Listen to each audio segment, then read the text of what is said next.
محلول تلقانا في كل اوقات ما يبقى بالك مشغول نحن نحل المشكلات.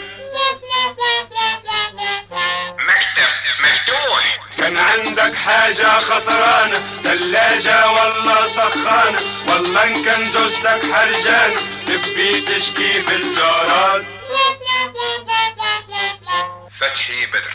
رجب اسماعيل. مكتب مفتوح. علي العريبي. الجراه هو المدير صاحب عقل وفكر كبير قدر كل حاجة تقدير فني في كل الحاجات.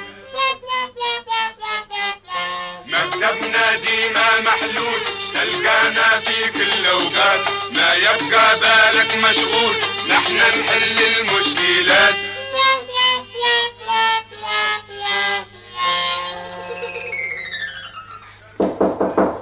تفضل الباب مفتوح.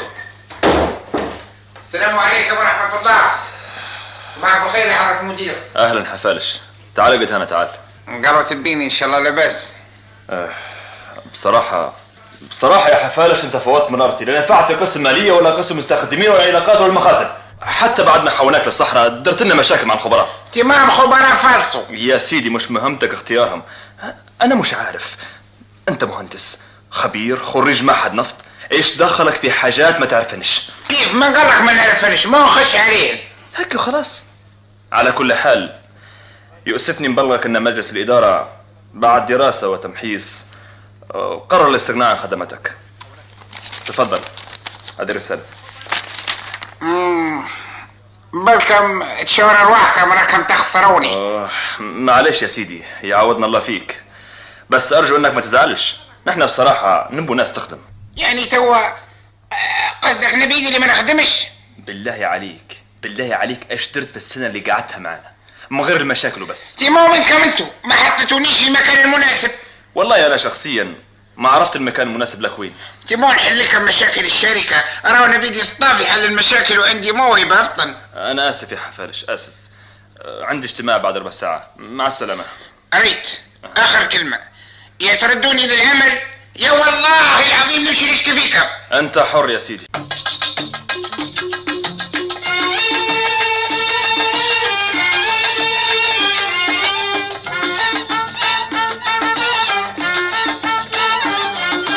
مكتبنا ديما محلول تلقانا في كل اوقات ما يبقى بالك مشغول نحن نحل المشكلات. مكتب مفتوح. كان عندك حاجة خسرانة ثلاجة ولا سخانة والله ان كان زوجتك حرجانة تبي تشكي في الجارات. فتحي بدر.